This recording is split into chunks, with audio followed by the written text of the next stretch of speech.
esse bate-papo aqui com o pastor Vanderlei. E a primeira pergunta que eu queria lhe fazer, pastor, é a seguinte: em que contexto do Apocalipse nós encontramos essa menção ao 666? E qual é, diríamos assim, a interpretação mais popular, a que mais nós poderíamos dizer assim, nós conhecemos e discutimos e aceitamos? Pois bem, pastor Elias, vamos começar pela segunda parte da pergunta. Então, já há muito tempo entre os protestantes, né, principalmente, há séculos, na verdade, o entendimento, né, do Código 666 foi feito e tem sido feito ainda por meio de um cálculo, né, que é um método chamado de gematria ou gematria, que é aquele lance de tomar então um nome e separar as letras, né, com valores romanos e calcular a soma, né? Então, um indivíduo chamado Andreas Helvit, um britânico, no século 17, 1630, desenvolveu este cálculo, né? Então, ele saiu com esse nome, esse título, né? Vicari vis Filii Dei, e ali, coincidentemente, então você tem a soma dos números com valores romanos e dá 666, Vicari vis Filii Dei. E isto chegou à Igreja Adventista como todos os demais protestantes.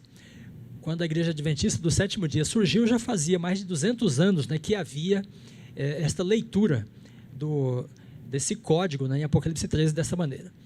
É interessante que Ellen White, como profetisa, nunca se referiu ao Vicari vis Filii Dei, nunca escreveu nada a respeito disso, pelo menos até hoje não vi.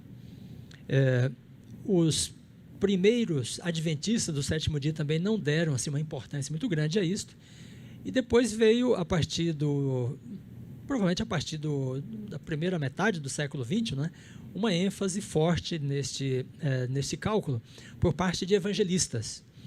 E se você perguntar hoje nas igrejas adventistas, muita gente vai dizer que teve uma convicção assim forte, né, profunda, das profecias do Apocalipse diante da demonstração, né, deste código 666 com o título Vicari vis Filii Dei, que quer dizer substituto do Filho de Deus. E aí tem então toda a história da tiara, que tem o título, né, etc.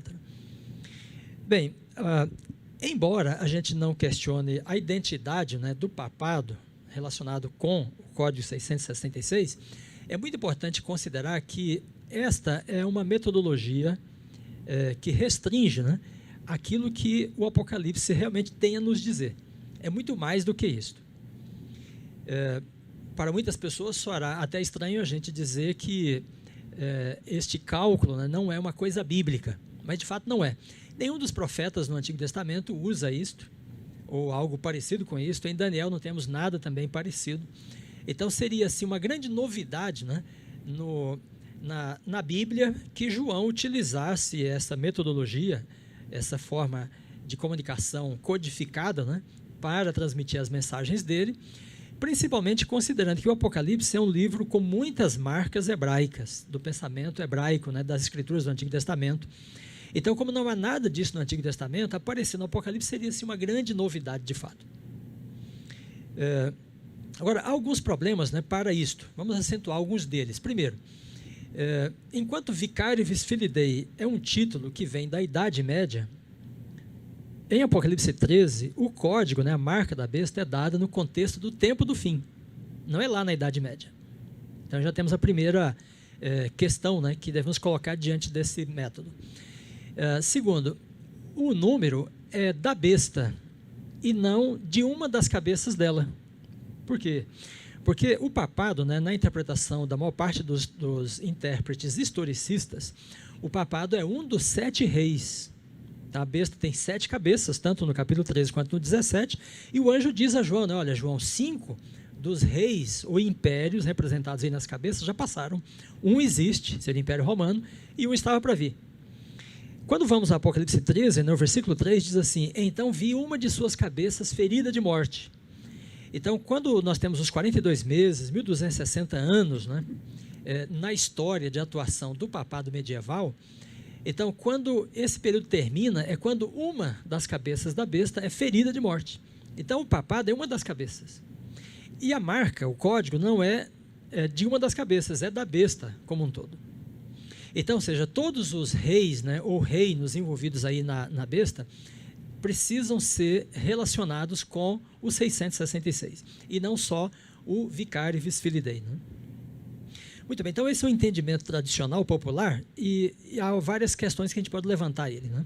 O contexto em que nós temos esse código, veja, nós já falamos aqui em outras lives, né, que o Apocalipse está estruturado, né, organizado em 7 conjuntos de visões. São as 7 igrejas, 7 selos, 7 trombetas, aí temos 7 sinais, que são aqui da Apocalipse 12, 13 e 14. Depois temos as 7 pragas, 7 juízos e as 7 maravilhas da cidade santa. Capítulos 21 e 22.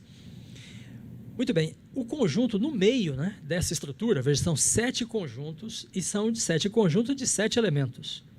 Veja, aí já temos elementos hebraicos, né? Então, as 7 semanas de anos por Pentecostes, né? Os 7 dias da criação, etc. Então, o conjunto do meio, que é o quarto, né, que são os 7 sinais, é um conjunto que trata, então, com essa visão da mulher e o dragão, a visão das 2 bestas e depois a visão dos 3 anjos, com as 3 mensagens angélicas.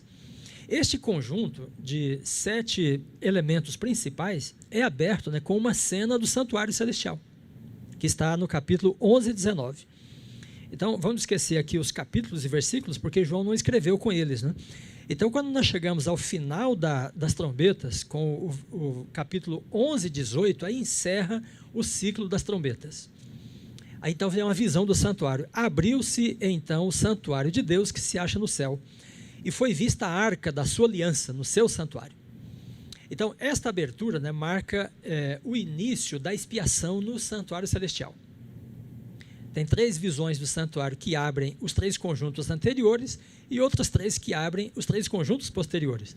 Então, esta é a visão que dá a abertura, a introdução, né, para Apocalipse 12, 13 e 14. Quando nós vemos aqui sobre a arca, né, a arca da aliança, esta é a primeira e única menção, na verdade, no Apocalipse, é a arca da aliança. Por que esta menção? Porque dentro da arca ficavam as tábuas da lei de Deus. E as visões dos capítulos 12, 13 e 14 têm tudo a ver com a lei de Deus. Então, veja que aí a visão do santuário já direciona a interpretação das visões seguintes. Por que tem tudo a ver com a lei?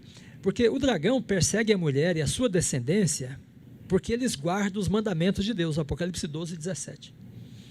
A besta do mar persegue os santos, né? Apocalipse 13. Por quê? Porque o capítulo 14, verso 12, diz que os santos guardam os mandamentos de Deus. E a primeira mensagem angélica manda temer a Deus, né, e adorar aquele que fez os céus, o mar e a terra. Bom, há aqui vários elementos nas visões, né, tratando da obediência ou desobediência aos 10 mandamentos. Então, é nesse contexto, né, de um conjunto de visões que trata com o tempo do fim, com uma ênfase muito forte na expiação, em que nós temos o código 666, dentro de um conjunto de visões que tem tudo que ver com a lei de Deus, com a obediência a ela ou com a transgressão dela. Veja que enquanto os santos, os remanescentes da mulher, guardam os mandamentos, as bestas todas quebram os mandamentos.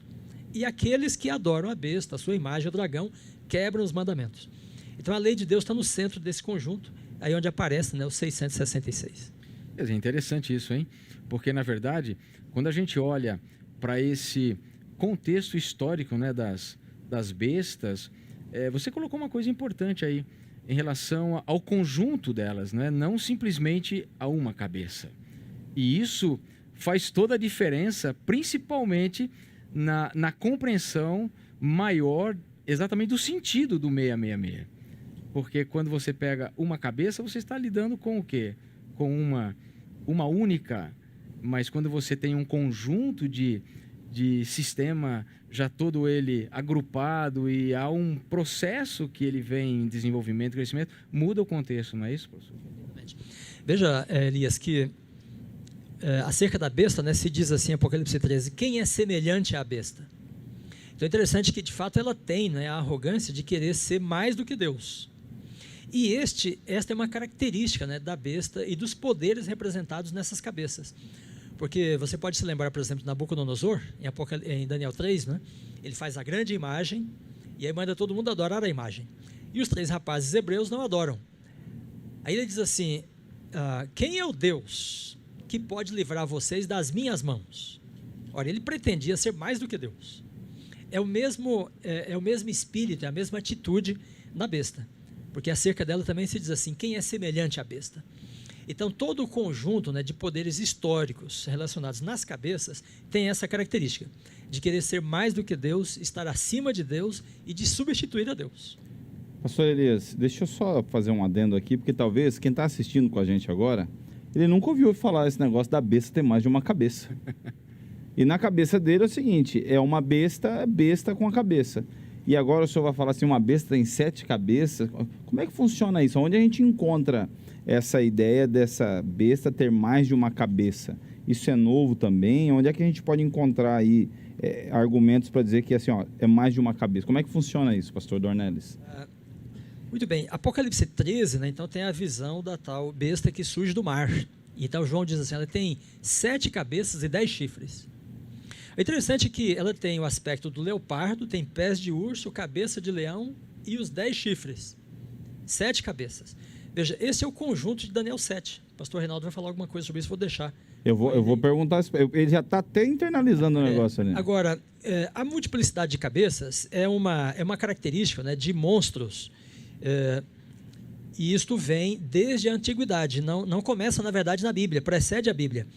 Mas a Bíblia faz uma menção a essa multiplicidade de cabeças, né? Por exemplo, no Salmo 74, que é um salmo do Êxodo.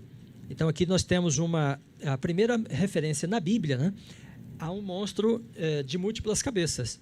E foi bom que você perguntou, então, Hernani, porque muita gente pode pensar, mas como é um bicho de 7 cabeças, né? Então, o Salmo 74, 13, né, diz assim, ó, Tu, Yahvé, não é, com o teu grande poder dividiste o mar vermelho, esmagaste sobre as águas a cabeça do monstro marinho. Então, monstro marinho, aí tem uma cabeça só.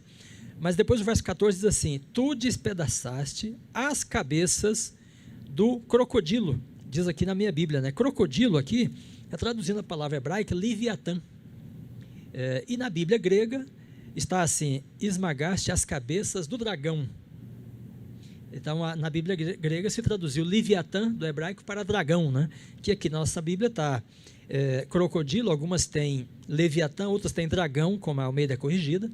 E aqui, então, tem um monstro de múltiplas cabeças.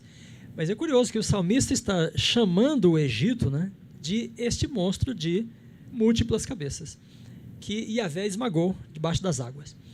E aí o Leviatã, aí tem uma longa tradição antiga, né? O Leviatã era uma serpente, um monstro que às vezes era relacionado com as águas, com o abismo, às vezes uma serpente, às vezes um dragão, em diversas culturas antigas. Ele incorporava então o conceito do caos, da desordem, da oposição. Então há essa imagem na cultura sumeriana, acadiana, babilônica, grega, com a hidra grega, né, que às vezes tem 9 cabeças, às vezes tem 7.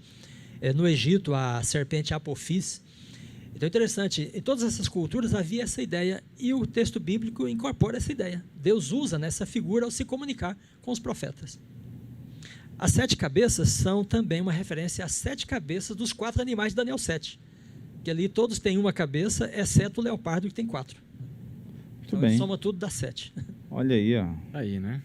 Então, amigo, para você que de repente nunca tinha ouvido falar sobre isso, eu tenho um conselho. Continua ligado aqui, estude um pouco mais o livro do Apocalipse e nós iremos estudar assuntos importantes. Então, já se inscreva no canal, já ative as notificações. Se você está assistindo pelo Facebook, já segue a nossa página, curte aí, porque isso é só o começo de tanto conhecimento que esta igreja quer compartilhar com você, tá bem?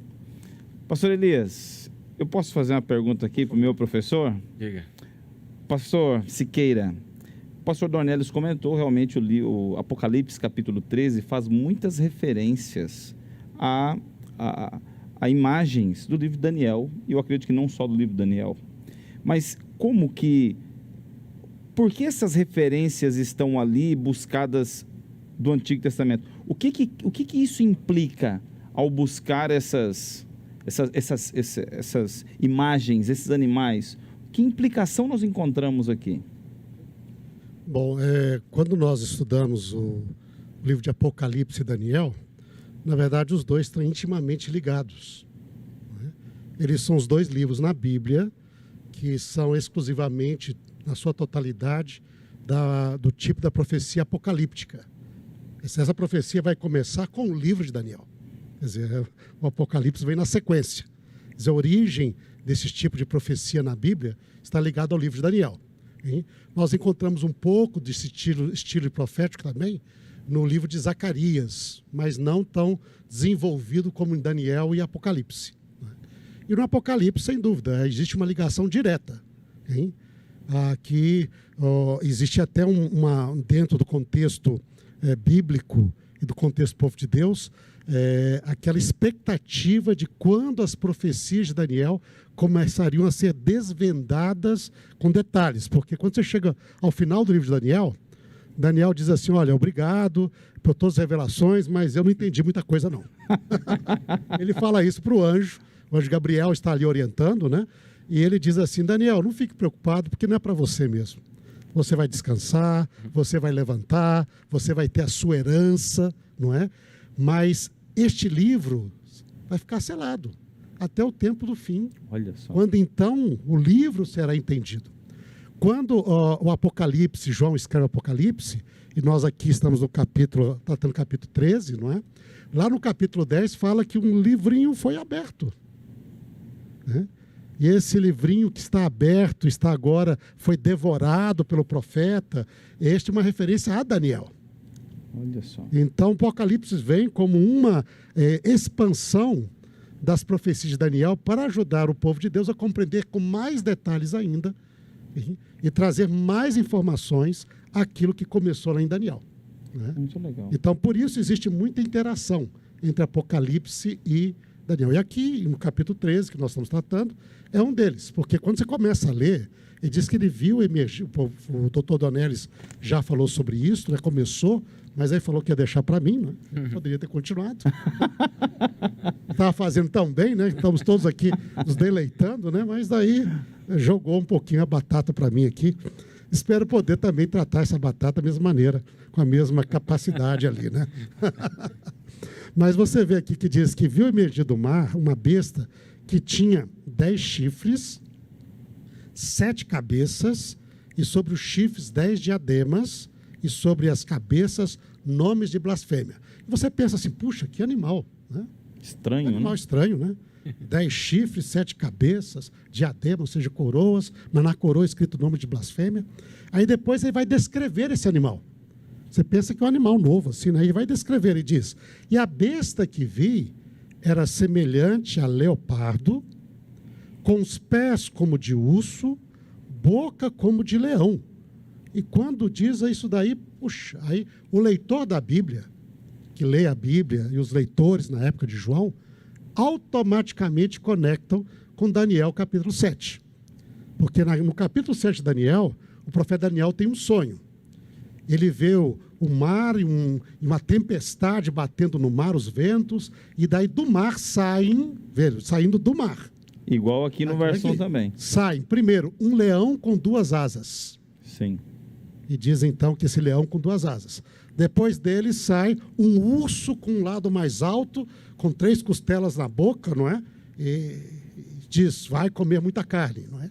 Vem uma ordem lá. Depois sai um leopardo, com 4 cabeças e 4 asas. Isso mesmo. E depois sai um último animal terrível, que não tem como compará-lo. E este animal, ele tem 10 chifres, dentes de ferro, não é? E unhas de bronze, e ele despedaça tudo. Desses 10 chifres, diz que levanta depois um 11º, que quando ele se levanta, cai em 3, e esse último chifre tem olhos e boca como de homem, não é? E este chifre, então, se levanta e ele fala blasfêmia contra Deus. Hein? Ele persegue o povo de Deus. Não é? Ele tenta mudar os tempos e a lei, a ênfase em lei, não é? E diz lá também, e ele teve domínio durante tempos, 2 tempos e metade de um tempo. Até que veio o tempo quando Deus estabeleceu o juízo para poder tratar com esses poderes. Agora, quando você chega aqui a Apocalipse, esses 4 animais estão unidos num só. Pois é. Então é isso. Hein? O pastor Daniel já falou, as 7 cabeças, somando os 4 animais, no final dão 7 cabeças. Não é? Ele tem características de leopardo, urso, leão, e tem os chifres, que nem um animal que tinha antes lá. Hein? E ele faz a mesma coisa. Hein? E ele diz lá, quando ele visa, ele diz que o dragão deu para ele o seu poder, não é? E diz que uma das cabeças foi golpeada de morte, ferida, né? Mas ela depois vai se recuperar, e o mundo e a terra se maravilha com isto, não é? E adorar o dragão, porque deu a sua autoridade à besta, também adorar a besta, dizendo, quem é semelhante à besta? Quem pode pelejar contra ela? Não é? Foi-lhe dada uma boca para proferir arrogância, e lembra mesmo esse chifre que teria olhos e boca para proferir arrogância, Sim. não é? E blasfêmias, e autoridade para agir 42 meses. E 42 meses são 3 anos e meio, que em Daniel é chamado de tempos e metade de um metade do tempo. Mesma coisa, são 42 meses ou 3 anos e meio. Então, ao fazer isto, o que acontece? A profecia de Apocalipse nos remete a Daniel para dizer que este poder é o mesmo daquele que apareceu lá. Mas, pastor, peraí, lá são 4 animais, aqui um só. Mas, quando nós vamos estudar Daniel, você lembra que em Daniel são 4 animais, e esses chifres, mas Daniel 7 está em paralelo com Daniel 2. Certo. Que fala dos mesmos poderes. Só que esses poderes lá em Daniel 2 são uma estátua só. Não são 4 estátuas. São uma estátua. Quer dizer, apesar de serem 4 animais em Daniel 7, você vai ter uma surpresa se você continuar lendo lá, porque depois que Deus traz juízo sobre a ponta pequena, sobre o 4º animal, diz também que ele vai trazer juízo sobre os outros animais. Sim. E a gente espera que os outros animais desapareceram. Não, diz. E também trouxe juízo sobre os outros animais, mostrando que o juízo de Deus são sobre todos esses poderes e que, na verdade, no paralelismo, formam uma unidade. São os poderes humanos sobre a direção do inimigo Satanás, que, através da história, sejam eles políticos e religiosos, tem sido usado para poder implementar a agenda do inimigo aqui, na Terra, e se levantar em rebelião contra Deus e perseguir na humanidade aqueles que são fiéis a Deus. E aí você tem toda essa imagem de Daniel, que está aqui. Não é? Então você sabe que esse mesmo poder que está aqui é o poder que está lá. E as imagens continuam, não é? Você tem várias, a questão de adorar, não é? Você tem a referência ao Cordeiro que foi morto, uma referência a Jesus, Sim. que através de todo o Antigo Testamento é anunciado o Cordeiro que haveria de vir e que no Novo Testamento identifica. João o Batista diz, esse é o Cordeiro de Deus. Sim. Então o Cordeiro é Jesus, que aqui no livro de Apocalipse, ressuscitado, vencedor. É o leão da tribo de Judá, quando diz lá no capítulo 4, quem venceu? O leão da tribo de Judá, venceu. Ele pode abrir os selos. Aí diz o profeta, ele espera, ele vai voltar, vai ver um leão. Quando ele vê um cordeiro que foi morto. O leão da tribo de Judá é o cordeiro. Não é? E a grande vitória dele é exatamente a sua morte. Mas diz aqui, então, vem todo isso, não é? O livro da vida, que aparece lá no Antigo Testamento, aparece aqui também. Os salvos são escritos no livro da vida, não é? Do cordeiro. Não é? E aí depois você tem todo esse outro ataque aqui na sequência, né, sobre a besta que emerge da terra. Ela tem aparência de cordeiro, mas fala como dragão. Quer dizer, né, aparentemente representa o cordeiro, mas na verdade age como dragão. Como dragão. E vai prestar serviço à primeira besta, fazendo sinais diante dela. E aqui, outro sinal interessante no Antigo Testamento, não é? Diz a besta que foi curada, a primeira besta, né, lá no verso 12. Aí diz no verso 13, também opera grandes sinais, de maneira que até fogo faz descer a terra diante dos homens. E aí nos remete à experiência de Elias no lá no Monte Carmelo. Quando Elias fez descer fogo do céu. Só que aqui a profecia deixa clara que quem vai fazer milagres para convencer as pessoas não serão da parte de Deus. Será da parte do inimigo. Vai imitar aquilo que aconteceu. E as pessoas vão se impressionar. Não, realmente, vamos adorar essa besta. Olha aí, tem prova que Deus está com ela. Não é? Então, nós temos que estar preparados. Essas imagens nos ajudam a estar preparados para o que está por vir, não é? Neste contexto. E aí vai descrever várias coisas, né? Comunicar a imagem da besta, e que morre quem não adorar, e vem o número 666, não é? E tudo isso aqui nos remete de novo à imagem do Antigo Testamento, sobretudo Daniel. Porque no livro de Daniel, o pastor Dornelles já mencionou, nós temos a história dos 3 jovens que são colocados diante de um ídolo, que quem não adorar vai morrer. Sim. Não é? E esse ídolo, as suas dimensões estão ligadas também com a base de 6. Ele tem 60 côvados de altura e 6 de largura. Por quê? Tudo isso nos remete ao contexto. Este animal, estes conflitos, estas indicações, inclusive este número, falam de Babilônia. E aí que está essa parte ali. Porque isso tudo são imagens históricas e veto-testamentárias de Babilônia. Então você vai ter esse poder que vai se levantar contra Deus, que no final é representado por Babilônia, não é?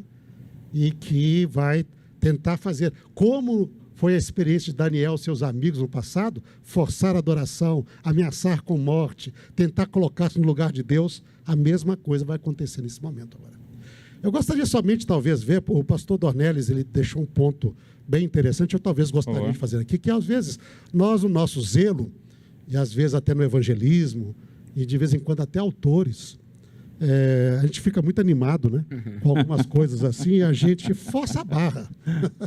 Não é? E algumas coisas muito interessantes. Né? Ele apresentou, por exemplo, a questão do cálculo do Vicaris Filidae, não é? Você ali, provavelmente, o argumento não está baseado tanto na Bíblia assim. Não é? Mas o nosso meio também, por exemplo, é muito curioso, porque a gente vê isso daí, parece uma coisa muito interessante. Eu gostaria, eu deixei ali com o pessoal, na nossa parte técnica ali, um pequeno PowerPoint ali, com algo que parece ser algo assim, puxa, isso daqui esclarece tudo. Não é? Então, vamos ver se o pessoal coloca ali, aquela parte, aí está. Os amuletos babilônicos do sol. Então, em alguns, inclusive, comentários nossos fazem referência a isto, okay? Dizendo ali que sacerdotes babilônicos usavam amuletos que tinham números, e estes números somados, seja na horizontal ou na vertical, todos eles davam, está exatamente aí, seriam os números, não é? Cada coluna dá 111, e são 6 colunas. Então, a soma total de todos esses números dá 666. Olha só, pastor. Muito interessante, não é mesmo? Desvendando o mistério. Olha aí, mas muita gente usa isso aí. Só qual é o problema? Se nós voltamos aqui agora ao primeiro slide lá, vejam lá, primeiro em vez do segundo. Quando você vai ler esse amuleto, você esperaria, se ele é babilônico, que estivesse escrito em cuneiforme. Só que não está em cuneiforme, está escrito em latim. Então, a gente já viu um problema. Os babilônicos falavam latim, Pois então, é isso? Não é? Depois, quando você vai ler, se aqui talvez não esteja aqui, mas se você ler aqui, eu apontando aqui, tem aqui, Yehová, okay? Lá está, por exemplo, Emanuel, okay? Mas peraí, babilônio com Jeová, Emanuel, ok? Uriel, sabe? Então, quando você vai ver de perto, o negócio é latim, e lá está falando do sol, o Deus Sol pisando ali, etc. E provavelmente isso daqui é um amuleto que não tem nada a ver com Babilônia. Tá? É um amuleto que, posterior ao livro de Apocalipse, não se sabe de quando ele vem, está no Museu de Berlim, mas é influenciado pelo livro de Apocalipse. Não é que ele vai desvendar. O indivíduo ali meio místico, talvez, pode ser na Idade Média, criou tudo isso aí, Jeová, Emanuel, Uriel, não é? E não sei o que, está lá as coisas. Tem ali símbolos religiosos diferentes, tem uma cruz, tem a estrela de Davi, tem a menorá lá na parte lá, tem tudo misturado ali. Então, às vezes a gente usa coisas assim, né? E o pessoal diz, puxa, pastor, agora usa, e a gente vai além daquilo que é o solidamente que é o histórico. Bíblico, né, pastor? Que é o bíblico. Tem que voltar para o bíblico, não é? Mas assim, nós devemos cuidar com isso. Pastor, Não é? o senhor falou uma coisa ali interessante. Eu sei que o pastor Leandro tem uma outra pergunta na sequência aí, mas deixa eu só retomar um pequeno processo aí, porque quando a gente olha essa relação entre Daniel e Apocalipse, é muito curioso, porque a gente já falou isso em algumas lives passadas, principalmente do conceito de interpretação da Bíblia, não é? Porque quando a gente olha para aquilo que teólogos modernos ou até aventureiros falam a respeito do 666, basta olhar na internet, por exemplo. Essa semana eu fiz uma pesquisa assim, rápida e curiosa na internet sobre o que pensam as pessoas sobre o 666. E eu confesso que eu fiquei assustado, porque eu vi CBN News, eu vi jornais sensacionalistas, eu vi uma série de coisas de pessoas que simplesmente fazem conjecturas e falam bobagens a respeito do 666. Quer dizer, eles arriscam uma interpretação, eles vão no texto e acham que esse simplesmente é uma questão mística e eles dão o sentido que eles querem dar para isso. Agora, o pastor Vanderlei falou uma coisa importante, porque muitos também atribuem isso a essa questão, a Igreja Adventista, que nós é que determinamos essa questão de contar letras e não tem nada a ver conosco. Na verdade, isso é um processo que já vem muito anterior à própria Igreja Adventista, mas o contexto histórico, o modo historicista de interpretar a Bíblia, principalmente nesse processo de Daniel e Apocalipse, é fundamental. Porque se a gente não olha, como você colocou de forma tão precisa, não é? Muita gente está ouvindo isso, talvez pela primeira vez, como é importantíssimo essa relação entre Daniel e Apocalipse. E note que Daniel veio antes que Apocalipse, é claro.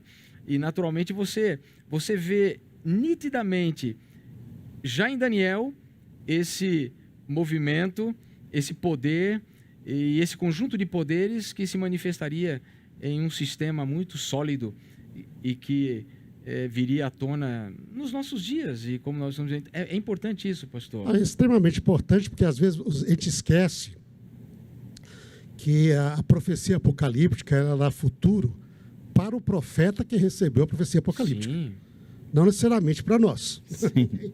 Quer dizer, nós já estamos agora, imagina, Daniel viveu entre os anos 600 até quase o final dos anos 500 antes de Cristo. Okay? Quer dizer, ele viveu há 2.500 anos atrás. Mais de 2.500 anos atrás. Então, quando Deus deu a visão para ele, por exemplo, ele estava vivendo em Babilônia. Mas ele falou que Babilônia seria substituída por um segundo império. Que nos dias que o rei Nabucodonosor teve esse sonho, ainda nem se imaginava que a Medopérsia viria um dia a ser tão poderosa para poder derrubar a Babilônia. Babilônia estava no auge. Okay? E Medopérsia era um associado do lado lá, bem mais fraco, bem mais débil que Babilônia. Mas daí já anuncia, vem um outro reino, né? Depois vem o terceiro reino, que foi a Grécia, e a profecia de Daniel identifica claramente isso. Depois virá um reino terrível, que vai esmagar tudo. E pelas características que nós vemos da sua origem, das suas ações, não é? E de como descreve, isso descreveu o Império Romano. Né? Esse império, depois diz Daniel, veja, o Império Romano vai chegar a atuar na região lá de onde Daniel vivia, quase 500 anos depois. É verdade. Não é logo, é quase 500 anos depois. Tá? Ele começa a atacar lá já no ano, talvez uns 400 e poucos anos depois, nós diríamos ali. Tá? Mas assim, é muito para o futuro. Ele diz, mas este reino, este reino aí, e Jesus deixa claro ali, ele vai destruir a cidade de Jerusalém, vai destruir o templo, ele vai estar em poder no momento que o Messias vai vir, o Messias vai morrer neste tempo, falando tudo sobre Jesus. Isso é extraordinário. Okay? E diz, e a partir dele vai ter perseguições e guerras e confusões até o fim. Mas este reino vai se dividir em 10. Isso aconteceu no ano, né, entre os anos 400 depois de Cristo, terminando ali em 476. Okay? Isso já era 1000 anos depois de Daniel. 1000 anos, é muito futuro, Daniel. Okay? E diz, depois que eles dividirem em 10, vai aparecer um poder político-religioso ligado a Roma, okay? Que vai abater 3, que vai subir, vai ter ações militares, políticas e religiosas. e vai perseguir o povo de Deus, vai ter autoridade durante 1260 anos. Olha só, 1200, é muito tempo para frente. Okay? Daniel já estava lançando negócio para dar 2200. Então, tudo isso era futuro para Daniel. E é extraordinário, e nos ajuda a ver como Deus conhece a história e como Deus está também no governo da história. Controle. Mas, aí vem a questão. Muita coisa que era futura para Daniel e para João é passado para nós. Não era futuro. E hoje, muitos nossos queridos irmãos, amigos, que estudam a profecia, eles às vezes pensam que tudo está no futuro. Estão esperando, por exemplo, é a questão de dizer assim, a figura do chamado anticristo é ligado com a figura deste chifre que aparece na divisão do Império Romano. Okay? Então, a pessoa diz, o anticristo vai vir um dia. O anticristo não vai vir um dia. O anticristo já veio, e para nós que estamos vivendo agora, isso já faz quase já é passado. 1500 anos. Sem dúvida. Então, a pessoa que fica esperando algo para vir, ele está se auto-enganando, porque ele já veio. E diz, e todo mundo vai adorá-lo. Okay?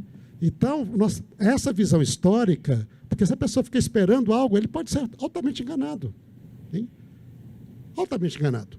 Então, essa visão historicista da profecia nos ajuda a ver a história e ajuda a termos uma visão clara para, nesses dias últimos, lermos a profecia adequadamente e estar preparados para aquilo que pode acontecer. Obrigado. E assim era Daniel e seus amigos, porque eram fiéis à Bíblia e permaneciam fiéis a Deus em tempos difíceis como eles passaram. Ok.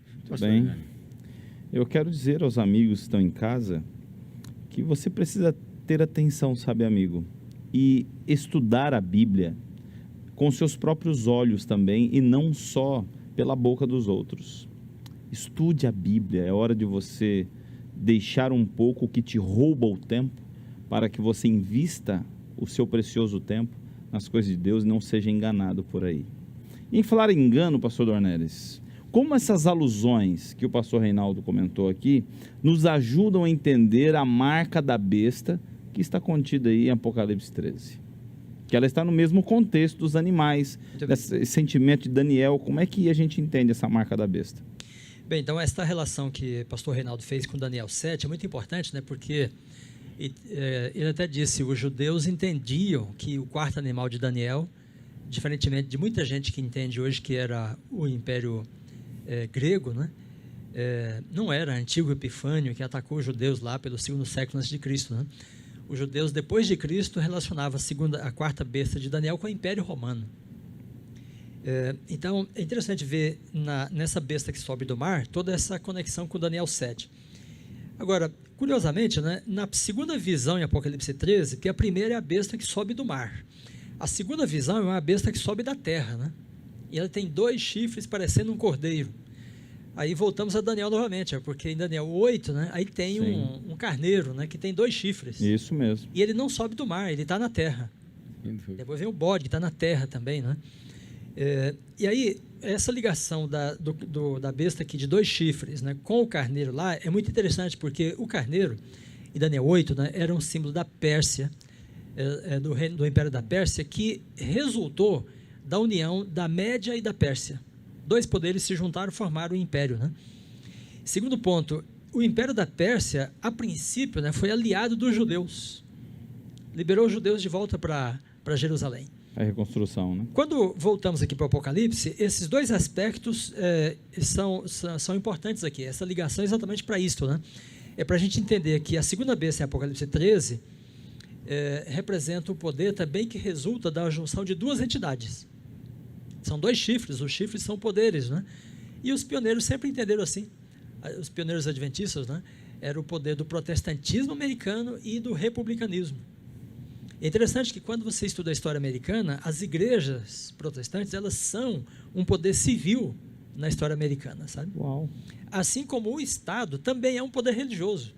O presidente jura com a mão sobre a Bíblia, né? O compromisso maior dele é com Deus, depois com a nação. Por isso, quando ele peca, né? Então ele sofre bastante, porque eu lembro do Bill Clinton, né? Ele cometeu adultério, quer dizer, hipoteticamente era isto, né? Então esse é o pior pecado dele, porque ele é ungido de Deus. Então, tanto as igrejas têm o poder civil, porque elas atuam no espaço público, né? Sim. Como o Estado também. E o segundo ponto dessa ligação é que o poder representado pela besta de 2 chifres, né, a princípio, é aliado do povo de Deus. Porque é a Revolução Americana que dá origem a todas as revoluções modernas, que separam a igreja de Estado, sabe, no mundo inteiro. Aonde essa revolução chegou, né? Depois da americana é que vem a Revolução Francesa, mais de 20 anos depois. E se você vai aqui em Apocalipse 12, 15, né, então diz que a terra socorre a mulher. Ó. 12 e 16, né, a terra socorre a mulher. Ou seja, a terra aqui representa uma região do mundo que provê um espaço de liberdade para a mulher que representa o povo de Deus. Mas depois na terra surge um poder perseguidor. A segunda besta surge da terra. Então, assim como a Pérsia, né, a princípio é aliada dos judeus, depois ela persegue os judeus, no tempo de Esther, Mardoqueu, né? Assim a segunda besta aqui representa um poder que a princípio garante a liberdade religiosa, né, para o povo de Deus, mas depois ele passa a perseguir esse povo. Sim. E aí nessa perseguição então que entra a marca da besta, né? O Código 666. Então vamos nos deter um pouquinho aí nisto. Veja que aqui continuam as referências, né, ao Antigo Testamento. Veja, os especialistas dizem que o Apocalipse se refere ao Antigo Testamento pelo menos 600 vezes. Uau. Aí quando a gente chega ao verso 15 aqui, ó, foi-lhe dado comunicar fôlego à imagem da besta. Olha só que coisa interessante, né? Comunicar fôlego, pneuma, né, à imagem da besta, para que a imagem se levantasse. Interessante, aqui tem uma referência a Gênesis 2, né? Então está lá o boneco Adão, né? Não tem vida ainda. Aí Deus comunica fôlego a ele, né? E quando ele se levanta, o que ele é? Ele é a imagem de Deus. A imagem de Deus. E esse Adão, né, que é a imagem de Deus, é criado assim, porque Deus tinha falado assim, ó, façamos o homem à nossa imagem, conforme a nossa semelhança, e tenha ele domínio. Sim. Então, o ter domínio, né, está ligado diretamente a ser criado à imagem de Deus. Aí Adão, que tem essa imagem, né, está relacionado com o Criador, é diferente de todo o restante da criação, da natureza, né, ele dá nome à natureza, indicando o domínio dele sobre as coisas criadas, domínio que Deus lhe deu. Então, dar nome, por isso nós damos nome aos nossos filhos, né, indica propriedade, posse, governo, né, domínio. Aqui no Apocalipse, então, a imagem da besta, quando recebe o fôlego, né, se levanta e começa a dar nome. Veja, ela impõe a marca, né, e depois diz que a marca, o número e o nome são a mesma coisa. Então, veja, aqui tem uma inversão da criação. Você perguntou das cabeças, a gente falou um pouco aqui desses animais, que são animais híbridos, né, são monstros híbridos. Esses monstros híbridos, né, asa nas costas do mamífero, né, 4 cabeças no leopardo, 7 cabeças da besta, que parece um leopardo, né? Então isso mostra que a criação divina está em desordem, está num processo de desordem, né? Num processo de caos. E nesse processo de caos, os animais estão agora querendo dominar em lugar do homem. Agora, que animais são esses? Animais que são simbólicos, né? Eles representam poderes espirituais. Porque, no fim, quem é que está por trás do papado medieval, por trás de Roma, né? O que significa dizer que Roma é um dragão, né? O que o Egito era um dragão, é que é um poder por trás deles, um poder diabólico, sabe? Que usa esses impérios para estabelecer domínio e posse sobre os seres humanos. Veja, o conceito de posse e domínio aqui é muito importante nessa profecia, né? Porque, veja, a gente pode se lembrar de Nabucodonosor, de Faraó, né? Ele fala assim para Moisés, não, quem é o Senhor porque eu deixo Israel ir, né? Israel pertence a mim. São forças de trabalho, né? Minha. Então, ele quer ter posse sobre o povo de Deus. Então, naquele momento, né, Faraó se identifica com a besta também. A besta aqui, porque ele tem posse, ele quer exercer domínio, né? Ele quer pretender que sejam dele. Quando Nabucodonosor vem contra Jerusalém, invade, né, leva o povo com ele, leva cativo como propriedade dele. E aí, se você vai, por exemplo, Jeremias 32, né, aí lá o profeta diz assim, Deus está entregando a terra de Judá e o povo de Judá nas mãos de Nabucodonosor. Então, a besta pretende ter posse, e isso é uma coisa que Deus permite.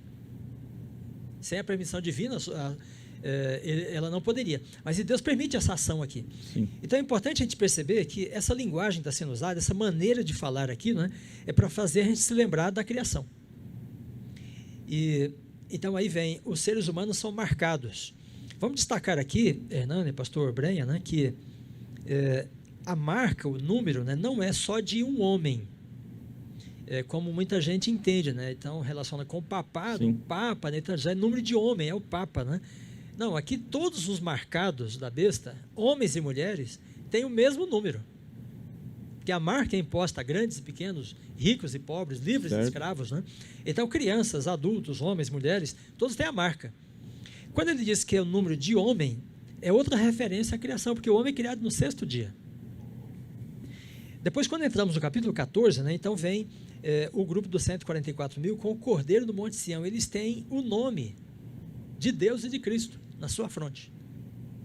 Agora, quando vamos ao capítulo 7, em Apocalipse, né, os 144 mil têm o selo de Deus sobre a fronte. Isto indica para nós que o selo de Deus em Apocalipse 7 e o nome, né, em Apocalipse 14 são a mesma coisa. E por analogia, então a marca da besta e o nome da besta também são a mesma coisa. Agora vamos pensar, o que seria então, qual o significado, né? Eu estou prolongando um pouco nessa pergunta, porque acho que ela é a questão chave aí, né? Sim. Como é que nós vamos entender o significado do código, né? Porque é isso que a Bíblia está dizendo para a gente fazer. Quando o texto diz assim, aquele que tem sabedoria calcule o número, a tradução calcule, né, ela não é a melhor, sabe? Porque ele depois já dá o número, né? Como é que ele está mandando você calcular um número que ele já vai te dar o número?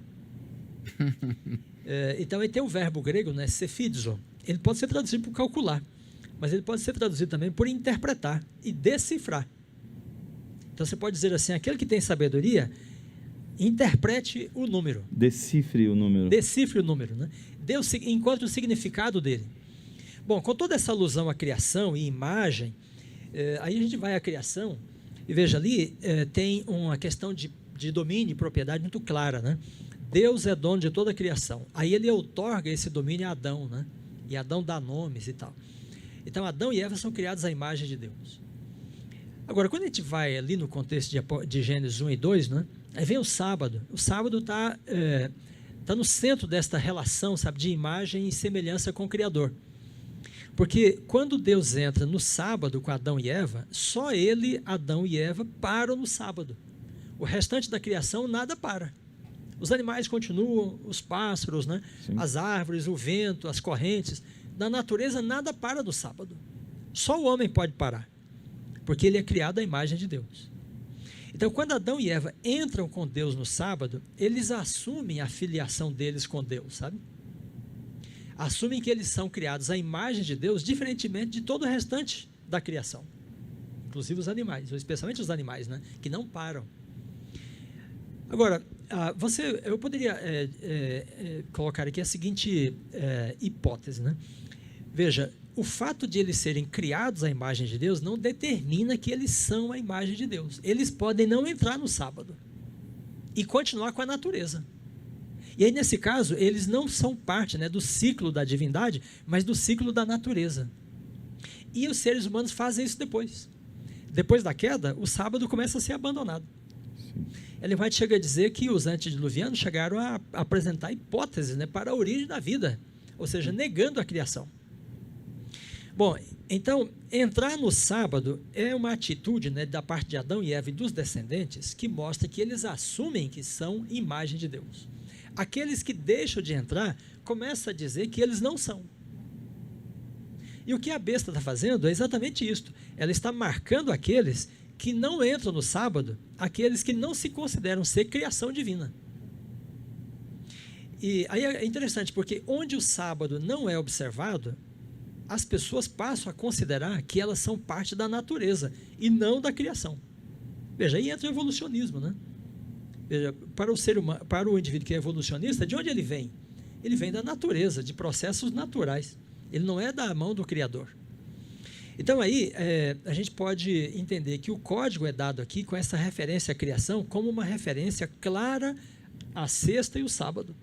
Porque o homem é criado na sexta, mas para ele entrar no círculo da divindade, ele tem que entrar no sábado. Ele já foi criado à imagem de Deus, mas ele tem de assumir que ele é. Inclusive, depois o diabo vem e fala para Eva assim, não, você não vai morrer, você será como Deus, né? Aí já questiona toda a relação dela com Deus, sabe? Então, quando nós falamos aqui da lei de Deus que está no centro, né, dessas visões, e aí você vai para a primeira mensagem e o anjo diz, adorai aquele que fez. Aí está o chamado para entrar no sábado, sabe? O chamado para assumir que nós somos criação divina, que nós somos a imagem divina. Se nós não entramos no sábado, nós estamos dizendo que nós não somos criação divina. Então, ou seja, aquele que entra no sábado com o Criador, toma a atitude do Criador e aí tem o nome do Criador, porque nome é atitude e caráter na Bíblia. Aquele que não entra, está dizendo que ele não é filiação, não é criação divina. E aí ele vai com a besta. Então a besta marca aqueles que são dela, estão com ela, e Cristo marca aqueles que são dele, estão com ele. Ora, quem são os de Cristo? Aqueles que entram no descanso para celebrar que eles foram feitos à imagem de Deus. Quem é que tem a marca da besta? Aqueles que não entram no sábado. Ignoram que eles são criação divina e passam a considerar que eles, na verdade, são parte da natureza. E se são parte da natureza, eles têm a marca da besta. A besta vamos dizer, é o poder, né, que emerge como se fosse parte da natureza, porque a besta é parte do grupo dos animais, né? Só que está agora num processo de alteração. Então, acho que o caminho para entender o 666 não é do Apocalipse para frente, sabe? Para a história.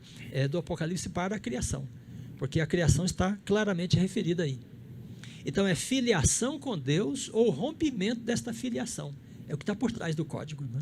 Pastor, deixa eu só pegar. O senhor já comentou isso na última live, mas de repente tem muitos amigos aqui que não assistiram, porque diz marca da besta e selo de Deus. O que significa a marca da besta? Vai ser um negócio que vai aparecer na testa? Vai ser na mão? Por que vem trazendo testa e mão? E por que para o Senhor é um selo? Vai aparecer um sinal do sábado na testa, como a gente vê em algum... Como é que é isso? Dá uma explicada para a gente. Os dois, tanto o selo quanto a marca, originalmente falando, né, são meios de identificação. Ok. Só que tem uma diferença. A marca é imposta. É como a marca que se põe sobre um animal, para identificar a propriedade, né? O selo é uma autenticação, como se fosse de reconhecimento. Então, a marca não leva em consideração necessariamente a escolha da pessoa. Se ela não escolheu estar com Deus, ela já escolheu, ainda que involuntariamente, estar com a besta, né? O selo não, é uma autenticação, ou seja, a pessoa exerceu o livre-arbítrio, ela decidiu, ela escolheu, né, por vontade própria, então vem o selo para autenticar. Então, o selo, né, identifica algo que pertence de fato, e aí vem como uma autenticação desse pertencimento. Agora, é importante considerar, pastores, que Deus fala com o profeta, né, com os elementos de linguagem do tempo dele, da cultura dele. Então, Deus não fala com João, nem com Daniel, né, sobre redes sociais, sabe, sobre internet, computadores, né, chips de computador. João não tinha Instagram, não, então? Nada disso havia no tempo de João. Deus não utiliza essas coisas para falar com ele. Ele usa as coisas que pertencem à cultura deles. Então, a mão e testa aqui nos remete a Deuteronômio capítulo 6. E lá Deus fala assim, estas palavras que de hoje te ordeno estarão com um frontal entre os teus olhos. Veja, Deuteronômio 6, né? No capítulo 5, são os 10 mandamentos. Os 10 mandamentos, eles deviam ter por frontal entre os olhos, porque é a questão do discernimento, da consciência, e por sinal na mão, porque a mão é o trabalho, né? A atividade. Então tem a razão, o discernimento, por isso a fronte, e a mão, que é das ações. Então, a mesma marca, o mesmo selo, né, que está previsto aí no Apocalipse, já está dado lá no Antigo Testamento.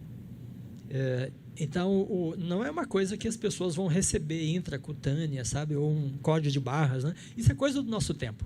Nós temos de entender a marca da besta, o selo de Deus, com as coisas do tempo dos profetas. Então, o pessoal que está preocupado com receber um chip na testa, não, isso não é uma preocupação bíblica. A tecnologia hoje pode facilitar o boicote, né, econômico que a imagem da besta vai impor. Ela vai controlar o comércio, né? E comércio hoje é a coisa forte que domina toda a sociedade e a atividade humana. Então, um código pode ser um instrumento para facilitar esse controle, mas não é o código que vai definir se a pessoa está de um lado ou do outro, mas a decisão que ela faz de ser criação divina ou de não ser. Ok. Então, depois vem o código, a marca que confirma, né, isto. Mas é a decisão dela. Por isso, remete a Deuteronômio 6. Né? Então, os israelitas são incentivados a ter a lei de Deus como parte, né, do seu discernimento, do seu conhecimento e das suas ações. Obrigado. Não é aí que vem o selo. Né? Muito Viu, bem, pastor? eu acho que essa... A gente não precisa ter medo de Não, colocar o chip, nada disso, tranquilo. viu? Tá tudo certo. Eu gostei muito quando o pastor Dornelles falou em relação a esse conceito da identidade. Porque a identidade de um sistema é um e a identidade de um sistema é outro. Então, nós estamos aqui falando de duas coisas muito distintas. O selo de Deus e a marca da besta. São coisas muito distintas uma da outra, principalmente no contexto profético. E eu quero fazer essa pergunta aqui para o pastor Reinaldo, né? E a pergunta é a seguinte: o que significa o selo de Deus e qual é essa relação que nós podemos ter do selo de Deus com o 666? Esse contraste. Seria muito importante porque o pastor Dornelles falou muito nesse conceito e ele começou a trabalhar o conceito da lei de Deus e o que está por detrás desses emblemas e símbolos que nós temos no Apocalipse. Então, pastor, fala para a gente um pouquinho sobre isso. O que é o selo de Deus e qual a relação dele com o 666? Sim, então eu creio que o pastor Dornelles já nos apresentou assim, a base bem sólida com respeito a isto. Né? E é interessante que aquilo que ele mencionou é bem claro no texto. E ainda bem que na nossa tradução não traduziu por sempre, às vezes a tradução pode colocar tudo com a mesma palavra, né, e confundir. Mas aqui aparece marca e o outro aparece selo. Né? Esta questão aqui é bem interessante, porque na questão, inclusive, da própria linguagem usada, há diferença.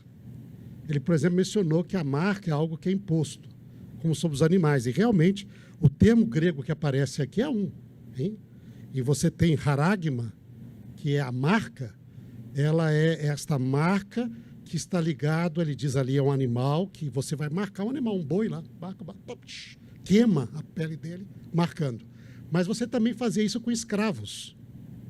A mesma a palavra usada na cultura da época do mundo romano, greco-romano, usava essa palavra, haragma, para poder marcar escravos. Okay? Ela é usada somente 7 vezes aqui em Apocalipse, sempre ligado com essa questão da marca da besta. Okay? E uma vez em Atos, no discurso lá de Paulo diante dos gregos, né, dos filósofos gregos, ele fala assim que não pense que Deus é semelhante à imagem construída por homem. Ele usa o mesmo verbo para falar de idolatria como algo que faz ligado com ídolos, sabe? Então é interessante que a palavra tem essas duas coisas aqui: marcar escravidão, okay? Ou propriedade, não é? Mas é ligado com um pensamento antigo, com estigma. Você corta a carne da pessoa, não necessariamente que vai cortar. Sim. Mas essa ideia de você faz por escravidão é algo que é violento, okay? Imposto, inclusive nas religiões antigas, na época também e antes, as pessoas faziam palavras que em grego são ligadas a estigma, cortar a sua carne para dizer que pertencia a tal Deus, etc. E a Bíblia proíbe isso. Mas toda essa ideia vem de que a marca da besta é nessa relação de propriedade de escravidão. Ela é imposta, ela é forçada, ela é brutal, ela não é um negócio assim que você, sabe, ela tem essa ideia de brutalidade, de domínio, okay? Porque se ninguém for aceitar, morre. Okay? Então, é algo que vai à força. Okay? Evidentemente que haverão pessoas que estarão convictas aí, não é? Mas a ideia transmitida aqui é essa força e violência e obrigação com que isso é imposto. Okay? Se você não aceitar, você morre. Mas, ao mesmo tempo, como o pastor Dornelles apresentou, existe um jogo aqui de uma imitação de Deus, só que ao contrário. Porque, ao colocar na fronte e na mão, relembra este texto de Deuteronômio, que está ligado com o grande mandamento ligado a Deus. A gente às vezes esquece disto, que este contexto do Deuteronômio é ligado com o mandamento supremo a Deus. Lá está escrito assim: ouve, ó Israel, começa. Okay? O Senhor nosso Deus é o único Senhor. Amarás o Senhor teu Deus de todo o teu coração, de toda a tua alma, todas as tuas forças, todo entendimento. E essas palavras que hoje eu te ordeno, tu as ensinarás a teus filhos, inculcarás a teus filhos, assentado em casa, ao levantar-se, ao sair, não é? E colocará por frontal entre teus olhos, sobre a tua mão, e escreverás nos portais da tua casa, não é?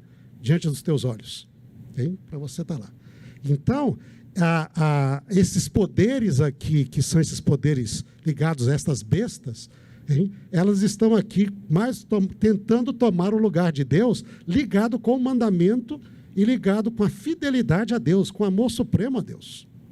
E a palavra usada em Deuteronômio capítulo 6, em hebraico, é a palavra sinal, que não é um sinal ligado à escravidão. Okay? Ot. E este sinal, essa palavra ot, é ligado com os mandamentos de Deus. Você vai colocar esses mandamentos de Deus no teu coração, na tua vida, para dizer que você pertence ao Senhor e ama o Senhor de todo o teu coração, acima de tudo. Hein? E essa palavra também é colocada em Êxodo 31 com o sábado. Porque diz lá, esta é a aliança entre mim e o Israel, o sábado é colocado como sinal, ot, eterno, para saber que eu sou o Senhor teu Deus, que vos santifica, que vocês separam para mim. Então é interessante isso que o pastor Dornelles trabalhou, sobre essa aceitação de entrada no sábado, porque quando você aceita isso, você está aceitando essa relação de criador-criatura, que, como já dissemos em outras lives aqui, inclusive, não existe nenhuma razão para você guardar o sábado, a não ser o mandamento divino, que falou que você deve guardar o sábado. E você guarda o sábado por quê? Porque você aceita o ensinamento bíblico que Deus criou em 6 dias e descansou no 7º, santificou o dia e por isso ele santificou esse dia, abençoou, separou para si e mandou que a gente guardasse. Está no 4º mandamento da lei de Deus. Tá? Você aceita a ideia. Ele é o meu criador, eu sou sua criatura. Mas além de aceitar, e mostra o caráter de Deus com seus filhos, não é? E está ligado com a lei de Deus, como diz ali. É o próprio texto mesmo de Apocalipse